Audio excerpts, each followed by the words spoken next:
당신 그것도 몰라요? 이 한마디를 들은 순간 가슴이 철렁 내려앉았던 적이 있으신가요? 말한 사람은 그냥 던진 한마디였을 겁니다. 하지만 여러분은 그날 밤 잠자리에 누워서도 그 말이 계속 맴돌았을 겁니다. 내가 뭘 잘못했나? 내가 그렇게 우습게 보였나? 이런 생각들이 머릿속을 떠나지 않았을 겁니다. 더 이상한 건 이겁니다. 말의 내용은 기억나지 않는데 그때 느낀 그 기분만은 생생하다는 거죠. 여러분, 지금 이 순간에도 누군가의 말 한마디 때문에 마음이 불편하신가요? 가족의 말투에서, 친구의 한마디에서, 심지어 동네에서 스쳐 지나가는 사람의 말에서도 묘한 불편함을 느끼신 적 있으실 겁니다. 그리고 이렇게 생각하셨을 겁니다. 내가 너무 예민한 건가? 나이 들어서 유난 떠는 건가? 절대 아닙니다. 오늘 이 영상을 끝까지 보시면 여러분이 느낀 그 감정이 얼마나 정확했는지 아시게 될 겁니다. 하버드 의과대학 연구팀이 20년 동안 추적 조사한 결과가 있습니다. 사람들이 관계에서 받는 스트레스의 무려 78%가 말의 내용이 아니라 말의 시작 방식 때문이라는 겁니다. 다시 말해서 무슨 말을 했느냐가 아니라 어떻게 말을 시작했느냐가 관계를 결정한다는 뜻입니다. 더 놀라운 사실이 있습니다. 사람은 상대방이 입을 열고 딱 3초 안에 이미 판단합니다. 이 사람이 나를 존중하는가, 무시하는가를요. 3초입니다. 한 문장도 다 끝나기 전에 이미 관계의 온도가 정해지는 겁니다. 그런데 대부분의 사람들은 이 사실을 모릅니다. 나는 좋은 의도로 말했는데 왜 저 사람은 기분 나빠하지? 건강 걱정해서 한 말인데 왜 화를 내지? 이렇게 생각합니다. 하지만 문제는 의도가 아닙니다. 예를 들어 볼까요? 병원에서 진료를 기다리고 있습니다. 옆에 앉은 사람이 요즘 어떠세요? 많이 힘드시죠? 이 말을 들으면 마음이 열립니다. 그런데 같은 사람이 이렇게 말한다면 어떨까요? 약은 제때 드세요? 안 그러면 낫지 않아요. 순간 마음의 문이 닫힙니다. 두 문장 모두 상대방을 걱정하는 마음에서 나온 말입니다. 하지만 첫 번째는 여러분을 편안하게 만들고 두 번째는 여러분을 작게 만듭니다. 왜일까요? 첫 번째는 여러분의 상황을 물었고 두 번째는 여러분의 행동을 평가했기 때문입니다. 이 차이를 사람들은 머리로 계산하지 않습니다. 가슴으로 느낍니다. 그리고 그 느낌은 거의 틀리지 않습니다. 특히 나이가 들수록 이런 미묘한 신호들이 더 선명하게 느껴집니다. 살아오며 겪은 수많은 관계와 대화들이 하나의 지혜로 쌓여 있기 때문입니다. 그래서 여러분이 이 사람 말투가 이상해하고 느끼셨다면 그건 예민한 게 아니라 정확한 겁니다. 오늘 이 시간 여러분께 충격적인 사실 하나를 말씀드리겠습니다. 여러분을 무시한다고 느껴지는 그 사람, 사실 나쁜 사람이 아닐 수 있습니다. 그 사람도 여러분을 존중하고 싶어 합니다. 단지 말의 첫 문장을 모를 뿐입니다. 어떤 첫 문장이 사람을 존중하는지, 어떤 첫 문장이 사람을 무시하는지를 모르는 겁니다. 그리고 더 중요한 건 여러분 자신도 모르는 사이에 누군가에게 그런 첫 문장을 쓰고 있을 수 있다는 겁니다. 자녀에게, 손주에게, 친구에게 좋은 의도로 한 말이 상대방을 작게 만들고 있을 수 있습니다. 상상해 보세요.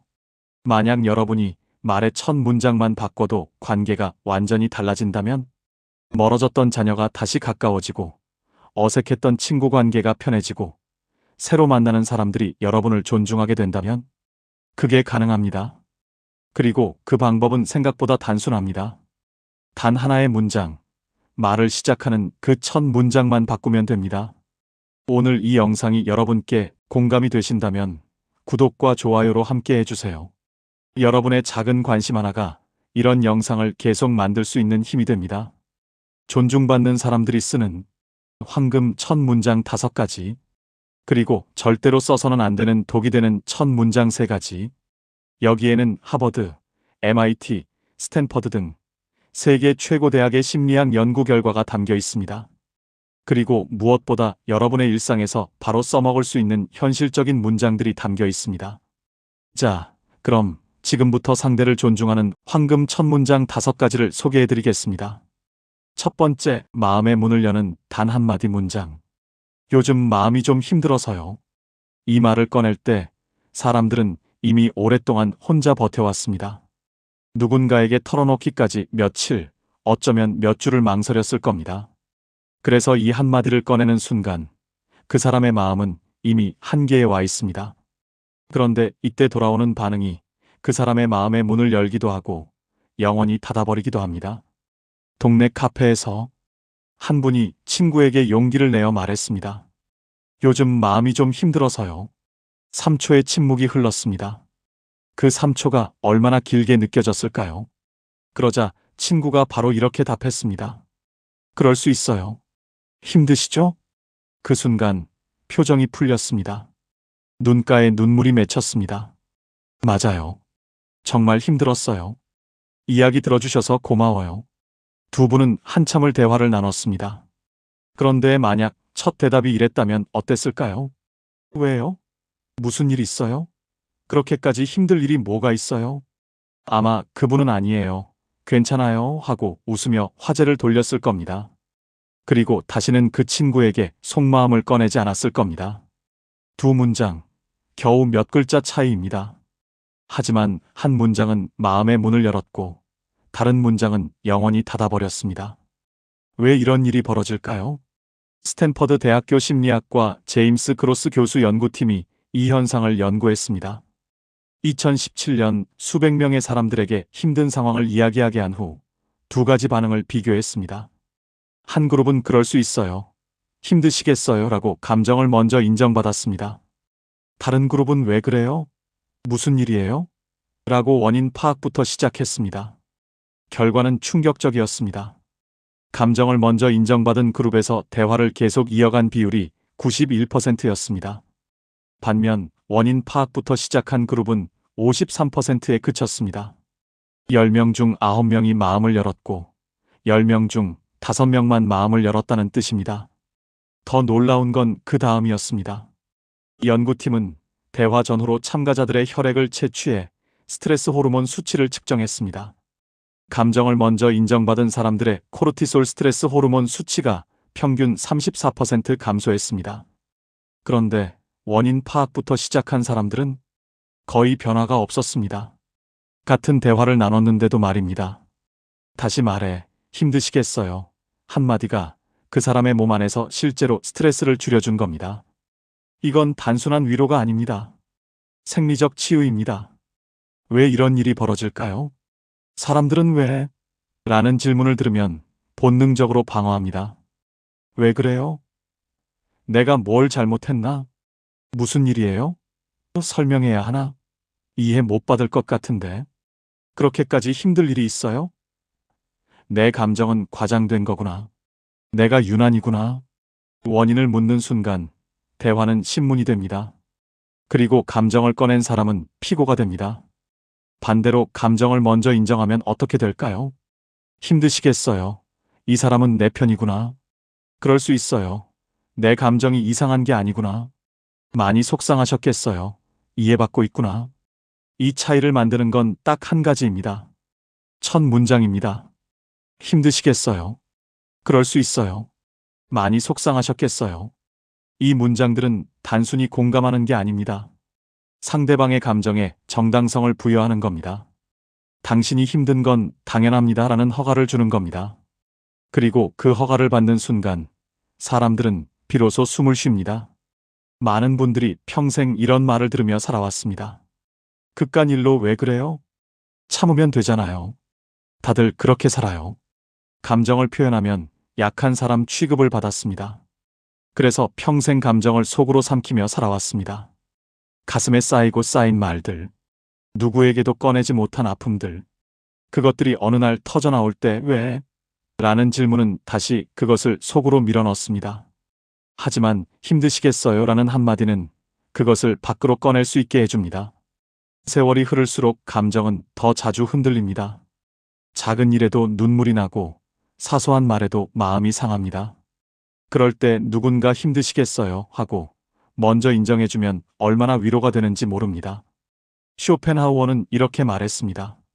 타인의 고통에 공감하는 것이 도덕의 시작이다. 공감한다는 건 상대의 감정을 있는 그대로 인정하는 겁니다. 고치려 하지 않고 판단하지 않고 원인을 따지지 않고 그냥 그렇구나 하고 받아들이는 겁니다. 그 인정이 말의 첫 문장에 담겨 있을 때 사람들은 비로소 안전함을 느낍니다. 그리고 안전하다고 느낄 때 비로소 진짜 이야기를 꺼냅니다. 만약 여러분이 힘든 이야기를 꺼냈는데 상대방이 왜 그래요? 무슨 일이에요? 하고 원인부터 묻는다면 그 사람이 여러분을 무시해서가 아닙니다. 그냥 감정을 먼저 인정하는 첫 문장을 모를 뿐입니다. 하지만 그렇다고 여러분이 계속 이야기할 필요는 없습니다. 괜찮아요. 별일 아니에요. 하고 입을 다무셔도 됩니다. 여러분의 감정은 여러분이 지키는 겁니다. 그리고 진짜 여러분을 존중하는 사람은 원인을 묻기 전에 먼저 힘드시겠어요? 라고 말해줍니다. 그 한마디가 여러분의 스트레스 호르몬을 34% 낮춰줍니다. 그 한마디가 여러분의 마음의 문을 엽니다. 두 번째, 관계의 온도를 결정하는 첫 3초 문장. 며칠 전 동네 병원 대기실에서 70대로 보이는 두 분이 나란히 앉아 계셨습니다. 한 분이 다른 분에게 이렇게 말을 건넸습니다. 요즘 어떠세요? 무릎은 좀 괜찮으세요? 그러자 상대방의 표정이 환해졌습니다. 아이고, 덕분에 많이 나아졌어요. 걱정해 주셔서 고마워요. 그 짧은 대화였지만 분위기가 따뜻해지는 게 느껴졌습니다. 두 분 사이에는 어떤 위아래도 없었습니다. 그저 서로를 걱정하는 동등한 사람들이었습니다. 이 장면에서 핵심은 첫 문장이었습니다. 요즘 어떠세요? 이 한 문장이 모든 걸 바꿔놓았습니다. 하버드 의과대학의 헬렌 리스 교수 연구팀은 2012년 흥미로운 실험을 진행했습니다. 의사와 환자의 대화를 분석한 건데 진료 시작 첫 30초 안에 의사가 환자의 상태를 먼저 물어본 경우와 바로 증상 확인부터 시작한 경우를 비교했습니다. 결과는 놀라웠습니다. 환자의 상태를 먼저 물어본 의사에 대한 신뢰도가 73% 높게 나타났습니다. 더 흥미로운 건 환자들의 치료 순응도였습니다. 상태를 먼저 물어본 의사의 처방을 따르는 비율이 무려 89%에 달했습니다. 반면 바로 증상 확인부터 시작한 의사의 경우는 61%에 그쳤습니다. 같은 처방, 같은 치료였는데도 말입니다. 이 연구가 보여주는 건 명확합니다. 사람은 자신의 상황을 먼저 물어봐주는 사람을 본능적으로 신뢰합니다. 그리고 그 신뢰는 첫 문장에서 결정됩니다. 왜 이런 일이 벌어질까요? 그건 상대의 상황을 먼저 묻는다는 건 나는 당신을 도구가 아니라 사람으로 본다는 신호이기 때문입니다. 우리는 일상에서 수없이 많은 대화를 나눕니다. 하지만 대부분의 대화는 용건부터 시작됩니다. 이것 좀 해주세요. 저것 좀 알려주세요. 이거 어떻게 하는 거예요? 이런 문장들이 나쁜 건 아닙니다. 하지만 이 문장들에는 사람이 빠져 있습니다. 상대를 하나의 기능, 하나의 수단으로만 보는 시선이 담겨 있습니다. 반면 요즘 어떠세요? 라는 질문에는 상대방의 존재 자체에 대한 관심이 담겨 있습니다. 이 차이를 사람들은 첫 3초 만에 감지합니다. 그리고 그 감지는 관계의 온도를 결정합니다. 나이가 들수록 사람들로부터 어떠세요? 라는 질문을 듣기보다는 이것 좀 해주세요. 저것 좀 챙겨주세요. 같은 요청을 더 많이 듣게 되기 때문입니다. 자녀들도 주변 사람들도 점점 당연하게 여기게 됩니다. 독일의 철학자 마르틴 부버는 이렇게 말했습니다. 진정한 관계는 나와 너 사이에서 시작된다. 이 말을 풀어보면 이렇습니다. 상대를 그것으로 보지 않고 너로 볼 때 비로소 관계가 시작된다는 뜻입니다. 상대의 상황을 먼저 묻는다는 건 바로 상대를 그것이 아니라 너로 대하는 첫 신호입니다. 그 신호 안에 존중이 담겨 있습니다. 그래서 상대를 먼저 물어보는 사람 주변에는 사람들이 모입니다. 반대로 용건부터 시작하는 사람 곁에서는 사람들이 조금씩 멀어집니다. 이건 성격의 문제가 아닙니다. 만약 여러분이 요즘 누군가로부터 존중받지 못한다고 느낀다면 그 사람이 여러분에게 어떻게 말을 시작하는지 떠올려 보세요. 여러분의 상황을 먼저 물어본 적이 언제였는지 생각해 보세요. 그리고 만약 그런 질문이 없었다면 그건 여러분 잘못이 아닙니다. 그 사람이 아직 관계의 첫 문장을 모를 뿐입니다. 여러분은 그 사람에게 맞춰줄 필요가 없습니다. 다만 여러분 자신의 감정은 보호하셔도 됩니다. 아, 이 사람은 나를 사람으로 보지 않는구나 하고 조용히 거리를 두는 것도 지혜입니다. 세 번째, 상대의 페이스를 존중하는 문장. 동네 산책로에서 있었던 일입니다. 두 분이 함께 걷고 계셨습니다. 한 분이 조금 천천히 걷자 다른 분이 이렇게 말했습니다. 천천히 가도 돼요. 저도 천천히 갈게요. 그러자 천천히 걷던 분이 미안한 표정을 지었습니다. 죄송해요. 제가 느려서. 그러자 상대방이 웃으며 말했습니다. 아니에요. 천천히 가는 게 좋아요. 경치도 보고요. 두 분은 편안하게 산책을 이어갔습니다. 그런데 만약 첫 문장이 이랬다면 어땠을까요? 좀 빨리 걸으세요. 이렇게 가면 언제 다 가요? 아마 천천히 걷던 분은 억지로 발걸음을 빨리 했을 겁니다. 그리고 산책이 즐거움이 아니라 부담이 되었을 겁니다. 두 문장 모두 걷기 속도에 관한 이야기입니다. 하지만 하나는 상대의 페이스를 존중했고 다른 하나는 자신의 페이스를 강요했습니다. 그 차이가 관계의 온도를 완전히 바꿔놓습니다. MIT 미디어랩의 알렉스 펜틀랜드 교수 연구팀은 2016년 흥미로운 실험을 진행했습니다. 팀 프로젝트를 수행하는 과정에서 리더가 팀원들의 작업 속도에 어떻게 반응하는지를 분석했습니다. 한 그룹의 리더는 각자 편한 속도로 진행하세요라고 했고 다른 그룹의 리더는 이 속도로 맞춰주세요라고 했습니다. 결과는 명확했습니다. 편한 속도를 인정받은 팀의 프로젝트 완성도가 평균 76점이었지만 속도를 맞추라고 한 팀은 59점에 그쳤습니다. 더 흥미로운 건 팀원들의 스트레스 수치였습니다. 페이스를 존중받은 팀의 스트레스는 평균 수준이었지만 속도를 맞추라고 한 팀은 평균보다 42% 높은 스트레스를 보였습니다. 같은 작업을 했는데도 말입니다. 사람들은 자신의 페이스를 존중받을 때 더 좋은 결과를 만들어냅니다. 반대로 남의 페이스에 맞추라고 강요받으면 능력을 제대로 발휘하지 못합니다. 이 차이를 만드는 건 바로 첫 문장입니다. 천천히 하셔도 돼요. 서두르지 마세요. 편하신 속도로 하세요. 이런 문장들은 단순히 시간 여유를 주는 게 아닙니다.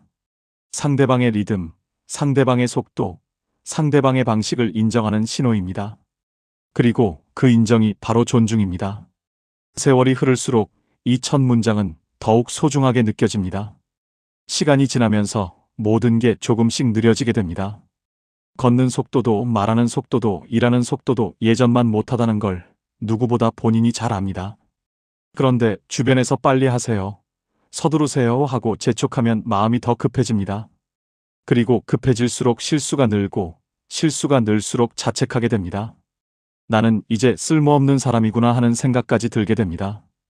그럴 때 누군가 천천히 하셔도 돼요 하고 말해주면 얼마나 고마운지 모릅니다. 노자는 이렇게 말했습니다. 급히 가는 자는 멀리 가지 못한다. 이 말은 단순히 속도에 관한 이야기가 아닙니다. 각자의 페이스를 존중할 때 관계가 오래 간다는 뜻입니다. 상대의 페이스를 존중한다는 건 상대의 존재 방식을 인정하는 겁니다. 그 인정이 말의 첫 문장에 담겨 있을 때 사람들은 비로소 편안함을 느낍니다. 만약 여러분 주변에 계속 빨리 하세요, 서두르세요 하고 재촉하는 사람이 있다면 그 사람이 여러분을 무시해서가 아닙니다. 그냥 페이스를 존중하는 첫 문장을 모를 뿐입니다. 하지만 그렇다고 여러분이 그 속도에 맞춰줄 필요는 없습니다. 저는 이 속도가 편해요 하고 부드럽게 말씀하셔도 됩니다. 여러분의 페이스는 여러분이 지키는 겁니다. 네 번째, 들러리가 아닌 주인공으로 만드는 문장. 어느 아파트 경로당에서 있었던 일입니다. 몇 분이 모여서 다음 달 나들이 장소를 정하고 있었습니다. 한 분이 이렇게 말했습니다. 다들 어디 가고 싶으세요? 의견 좀 들어볼게요. 그러자 조용하던 분들이 하나둘 의견을 내기 시작했습니다. 저는 바다가 보고 싶어요. 저는 산이 좋은데요. 저는 어디든 좋아요. 다들 편한 곳으로 가요. 대화가 활발해졌습니다. 그런데 만약 첫 문장이 이랬다면 어땠을까요? 다음 달에 남이섬 가기로 했어요. 다들 괜찮죠? 아마 대부분 네 하고 고개만 끄덕였을 겁니다. 겉으로는 문제가 없어 보이지만 속으로는 내 의견은 중요하지 않구나 하는 생각이 들었을 겁니다. 이 두 문장의 차이는 크지 않아 보입니다. 하지만 듣는 사람이 느끼는 감정은 완전히 다릅니다. 컬럼비아 대학교 사회심리학과의 실험이 있습니다. 2015년 쉴라 아이엔가 교수 연구팀은 직장 내 의사결정 과정을 분석했습니다. 리더가 팀원들에게 의견을 먼저 구한 후 결정한 경우와 리더가 먼저 결정하고 동의를 구한 경우를 비교했습니다. 결과는 명확했습니다. 의견을 먼저 구한 리더에 대한 팀원들의 신뢰도는 평균 68%였지만 먼저 결정하고 동의를 구한 리더에 대한 신뢰도는 34%에 그쳤습니다. 더 흥미로운 건 업무 만족도였습니다. 의견을 먼저 구한 팀의 만족도는 79%였고 동의만 구한 팀은 41%였습니다. 같은 결정, 같은 결과였는데도 말입니다. 사람들은 자신의 의견이 존중받았다고 느낄 때 비로소 그 결정을 자기 것으로 받아들입니다. 반대로 결정된 것에 동의만 구할 경우 사람들은 자신이 들러리에 불과하다고 느낍니다. 이 차이를 만드는 건 바로 첫 문장입니다. 어떻게 생각하세요? 의견 좀 들어볼게요. 어떤 게 좋을까요? 이런 문장들은 단순히 정보를 묻는 게 아닙니다. 상대방에게 당신의 생각에는 가치가 있다는 메시지를 전달하는 겁니다. 그리고 사람은 자신의 생각에 가치를 부여해주는 사람을 신뢰합니다. 살다 보면 이런 변화를 느끼게 됩니다. 젊었을 때는 회사에서, 가정에서 의견을 구하는 사람이었습니다. 하지만 나이가 들면서 점점 의견을 구하는 대상에서 멀어집니다. 자녀들은 이미 결정하고 이렇게 하면 어때요? 하고 묻습니다. 친구들도 이렇게 하자 하고 정해놓고 동의만 구합니다. 그럴 때마다 마음 한구석이 허전해집니다. 내 생각은 중요하지 않은가? 하는 외로움이 찾아옵니다. 그래서 진심으로 의견을 구하는 사람을 만나면 그렇게 고마울 수가 없습니다. 프랑스 철학자 미셸 드 몽테뉴는 이런 말을 남겼습니다. 타인을 존중하는 가장 확실한 방법은 그의 말에 귀 기울이는 것이다. 귀 기울인다는 건 단순히 듣는 게 아닙니다. 상대의 의견을 먼저 구하고 그 의견의 가치를 부여하는 겁니다. 그 과정이 바로 존중입니다. 그리고 그 존중은 말의 첫 문장에서 시작됩니다. 만약 여러분 주변에 결정된 것만 알려주고 동의를 구하는 사람이 있다면 그건 여러분을 무시해서가 아닙니다.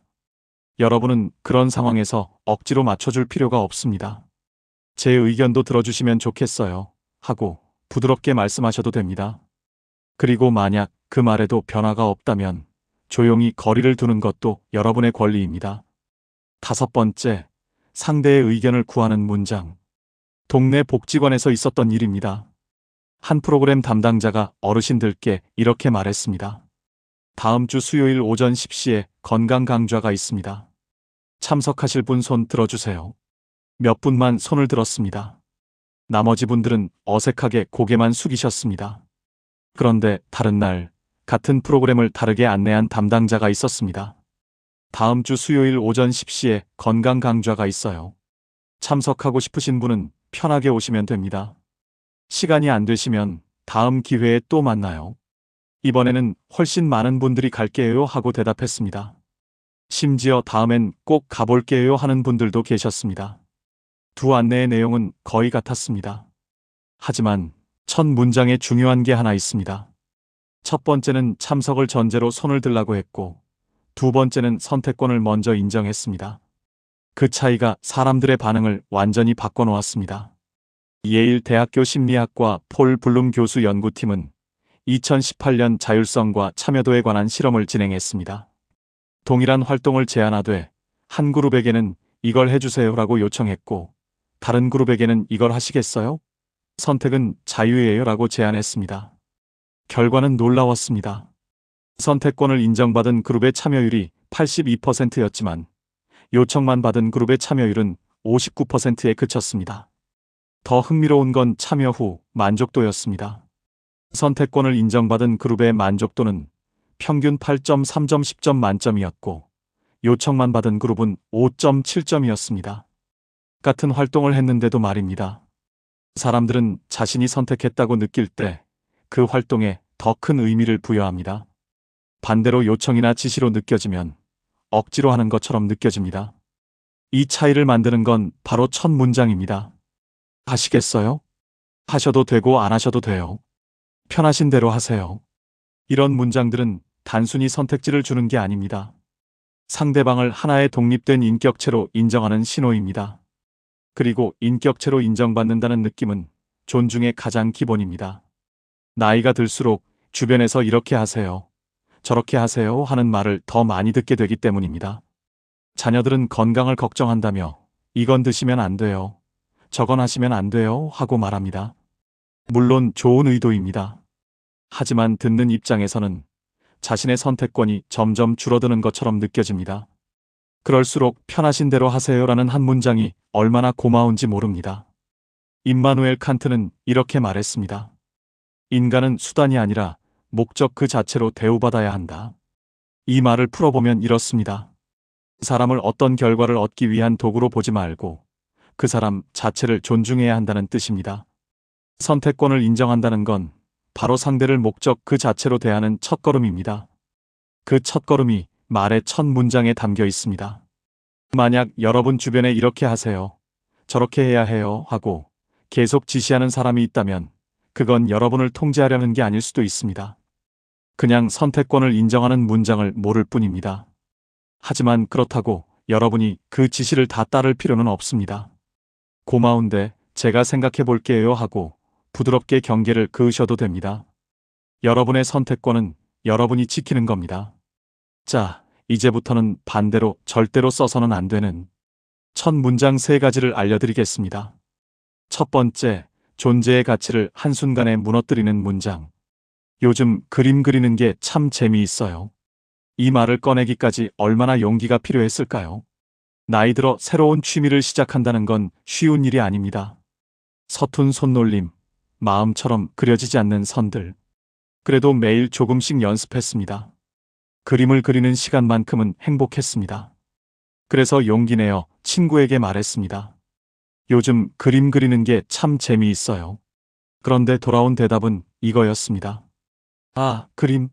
우리 옆집 분은 그림으로 전시회도 하던데요. 그분은 진짜 잘 그리시더라고요. 3초. 딱 3초 만에 그 기쁨이 사라졌습니다. 표정이 굳었습니다. 아, 네. 저는 그냥 취미로요. 그날 이후 그분은 그림 이야기를 다시는 꺼내지 않았습니다. 그리고 얼마 후 그림 그리는 것도 멈췄습니다. 왜일까요? 그 한마디가 뭘 바꿔놓은 걸까요? 비교한 사람은 분명 나쁜 의도가 없었을 겁니다.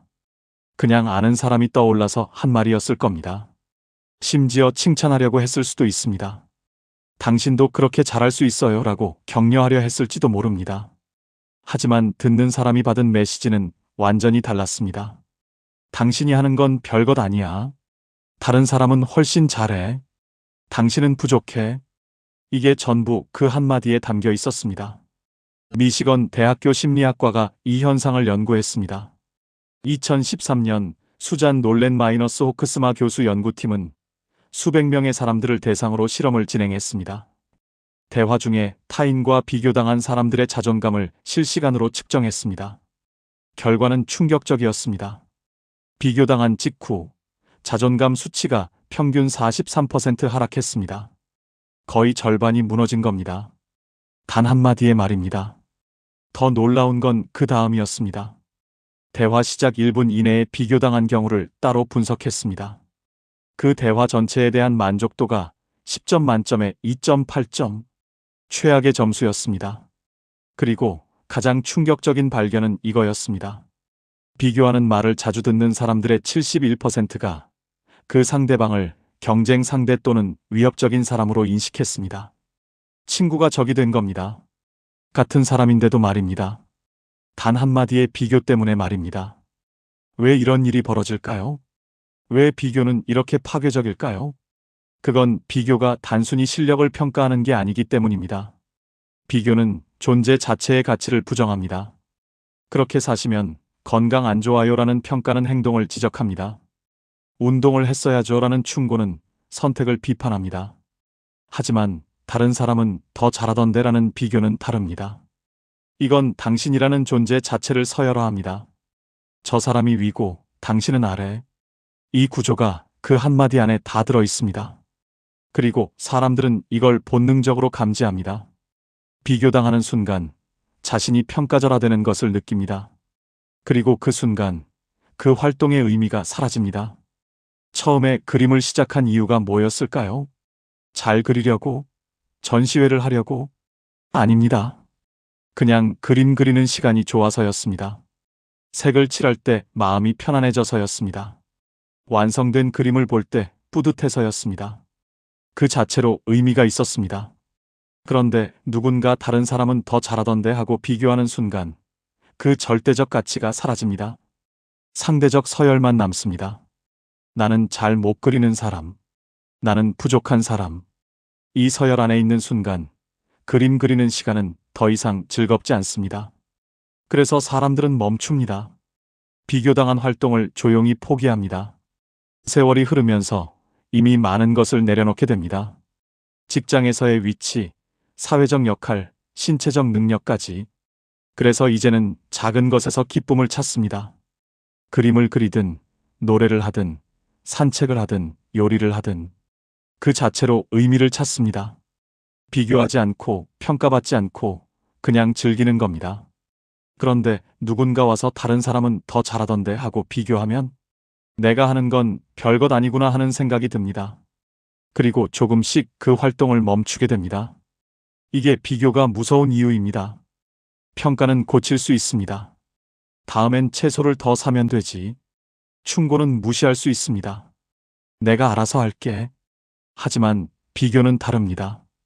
비교는 존재의 가치를 상대적으로 만들어버립니다. 그리고 그 상대성 안에서 자신을 부족한 사람으로 규정하게 만듭니다. 장자는 이렇게 말했습니다. 물고기는 물에서 제 모습을 찾고 사람은 사람에게서 제 가치를 찾는다. 이 말의 의미를 아십니까? 사람의 가치는 비교가 아니라 인정에서 나온다는 뜻입니다. 물고기가 물을 떠나면 살 수 없듯이 사람도 인정을 받지 못하면 존재의 의미를 잃습니다. 그런데 비교는 인정의 정반대입니다. 비교는 너는 너 자체로 가치 있지 않아. 다른 사람과 비교해서 가치가 있어라고 말합니다. 이건 인정이 아닙니다. 그래서 비교당한 사람들의 71%가 상대방을 경쟁 상대 또는 위협적인 사람으로 인식하는 겁니다. 자존감 43% 하락, 만족도 2.8점, 경쟁자로 인식 71%. 이 모든 게 단 한마디의 비교에서 시작됩니다. 만약 여러분이 누군가로부터 비교하는 첫 문장을 자주 듣는다면 그건 여러분이 부족해서가 아닙니다. 그 사람이 아직 절대적 가치를 인정하는 대화법을 모를 뿐입니다. 여러분은 그 비교에 흔들릴 필요가 없습니다. 저는 제 방식이 좋아요 하고 차분하게 말씀하셔도 됩니다. 왜냐하면 여러분의 가치는 비교에서 나오지 않기 때문입니다. 여러분의 가치는 여러분 자체에 있습니다. 다른 사람이 더 잘한다고 해서 여러분이 하는 일의 의미가 줄어들지 않습니다. 다른 사람이 전시회를 한다고 해서 여러분이 그림 그리는 즐거움이 사라지지 않습니다. 비교는 거부하세요. 그리고 여러분 자신의 절대적 가치를 지키세요. 그게 존중입니다. 두 번째, 충고부터 하는 문장. 동네 공원 벤치에서 있었던 일입니다. 한 분이 친구에게 요즘 무릎이 아프다고 말했습니다. 그러자 친구가 바로 이렇게 말했습니다.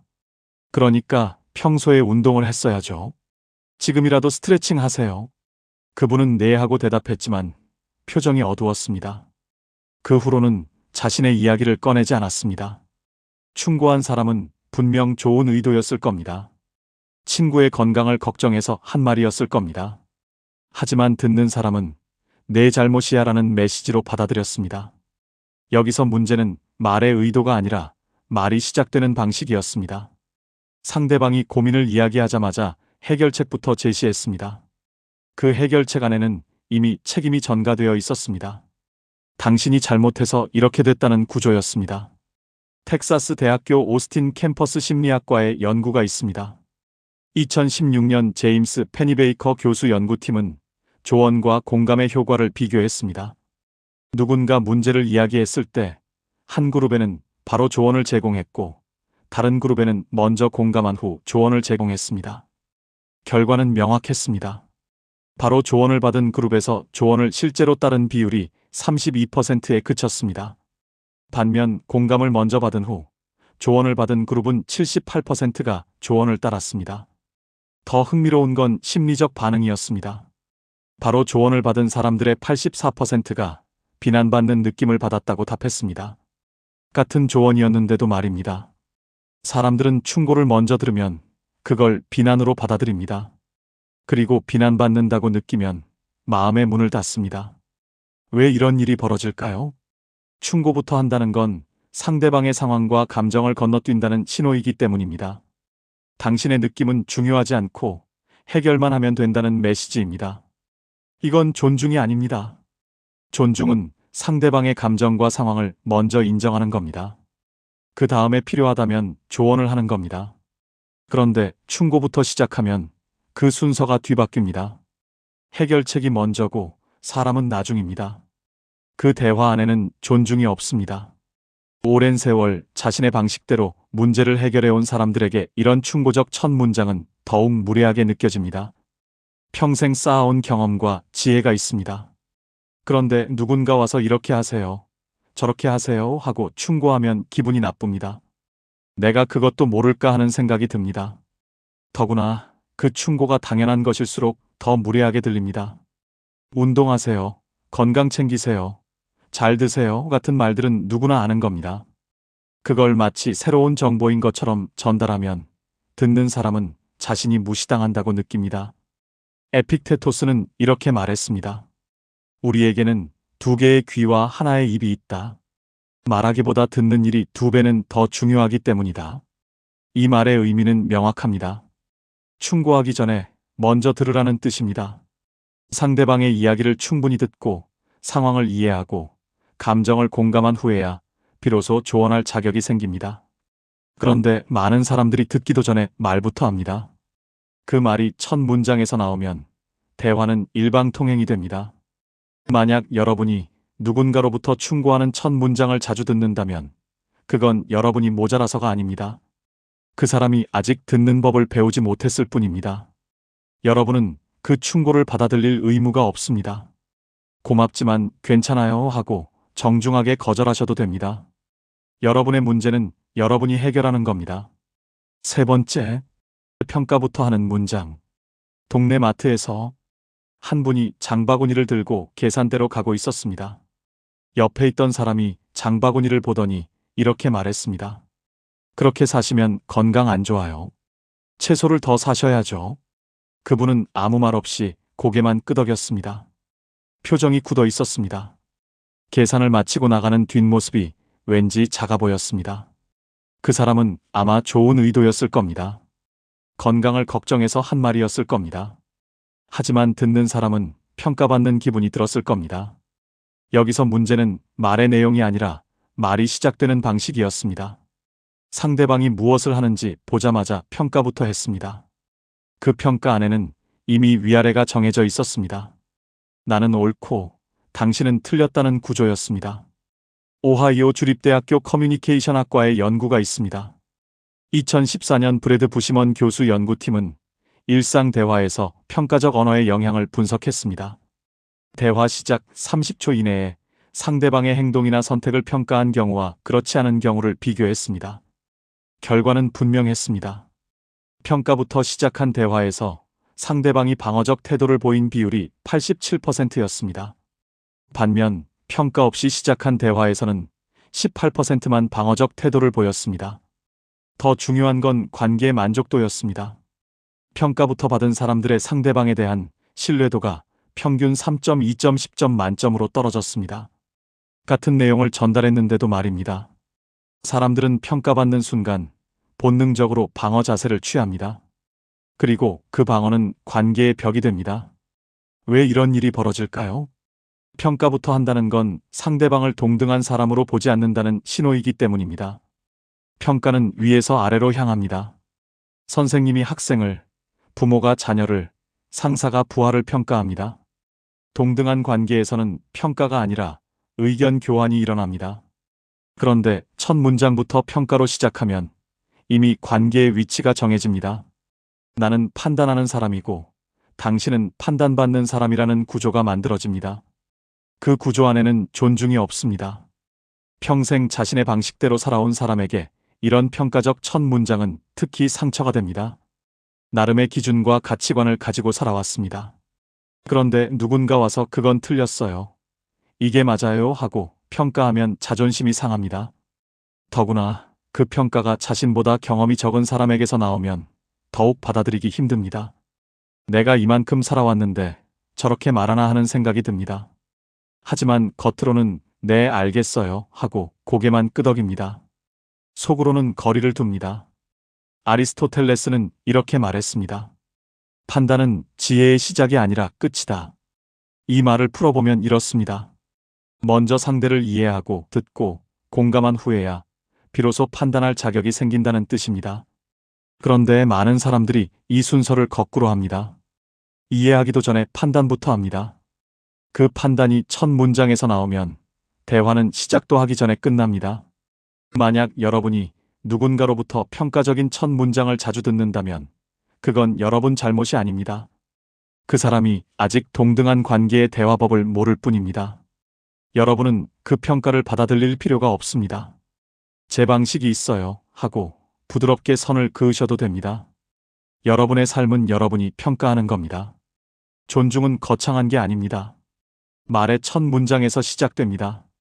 우리는 평생 수많은 사람들과 대화를 나눕니다. 가족과 친구와 이웃과 낯선 사람과 그 모든 대화는 첫 문장으로 시작됩니다. 그리고 그 첫 문장 안에 이미 존중과 무시, 따뜻함과 차가움, 연결과 단절이 담겨 있습니다. 나이가 들수록 말의 힘은 더욱 커집니다.